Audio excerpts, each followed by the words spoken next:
काल छत्रपती संभाजीनगरमधली जी घटना आहे, त्या घटनेने पूर्ण महाराष्ट्राला हादरून टाकलंय. तो मुलगा आयफोनचा हट्ट करत होता म्हणून डोंगरावरती जाऊन उभा राहिला. त्याला वडील वाचवायला गेले तर वडील आणि ते दोघं पण डोंगरामध्ये खाली पडले डोंगरावरून. आणि परत नंतर आईने पण ते बघितलं आणि आईने पण डोंगरावरून उडी मारली, सुसाईड केलं.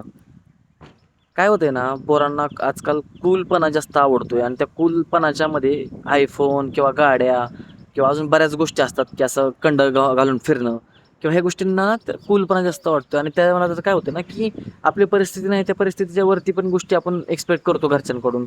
तर ते थोडं कमी करा पोरांनो. जरा परिस्थितीनुसार वागायला सुरू करा. जर आई-वडिलांची परिस्थिती बघायला सुरू करा. त्यानुसार गोष्टी मागत जावा त्यांना.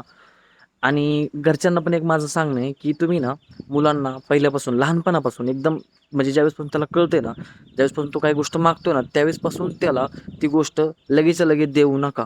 ती गोष्ट त्याला त्या गोष्टीची व्हॅल्यू कळेपर्यंत त्याला ती गोष्ट अजिबात देऊ नका. थोडं टाळत जावा. प्रत्येक गोष्टीबद्दल नाही म्हणत आहे मी, पण बऱ्याच गोष्टीमध्ये काय होतं ना, की मुलं प्रत्येक गोष्ट मागतात आणि ती गोष्ट आपण प्रत्येक वडिलाला वाटते, की यार माझ्या मुलाचा लाड करावा म्हणून चला देऊन टाकतो, देऊन टाकतो. पण नेक्स्ट टाईम काय होतं ना, की एखाद्या वेळेस जर तुम्ही नाही म्हणला, तर त्यावेळेस त्या पोराला ती नाही सहन होत नाही. तर मग त्यासाठी काय करायचं ना, की ज्यावेळेस तो लहान आहे, ज्यावेळेस त्याला कळायला लागलं ना, त्या मागितलं की त्याला त्यावेळेस नाही म्हणायचं किंवा माझ्याकडे पैसे नाहीत. जर तुमची परिस्थिती नाही, तर का तुम्ही बळच आव आणून त्या गोष्टी त्याला देताय? आणि जर त्या गोष्टी त्याला नाही नाहीची सवय लागली, तर भविष्यामध्ये तो त्या गोष्टी ज्यावेळेस खरंच गरज आहे त्या गोष्टीची, त्यावेळेसच तो गोष्ट मागेल आणि त्यावेळेस मग तुम्ही देऊ शकता. पण काय होतं ना, की अर्ली म्हणजे लगेच iPhone पाहिजेल, 9वी-10वी मध्येच iPhone पाहिजेल, 9वी-10वी मध्येच गाडी पाहिजेल, अजून बऱ्याच गोष्टी पाहिजेत. नाही, त्या गोष्टी ज्यावेळेस तुला व्हॅल्यू कळेल त्यावेळेसच ती गोष्ट तुला भेटली पाहिजे. तरच मग मुलं थोडीशी जरा म्हणजे अशा गोष्टींकडे जाणार नाहीत किंवा असं टोकाचं पाऊल उचलणार नाहीत.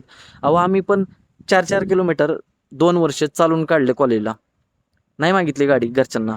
ज्यावेळेस खरंच गाडी आता बाबा काहीच होऊ शकत नाही, त्यानंतर घरच्यांनी गाडी दिली.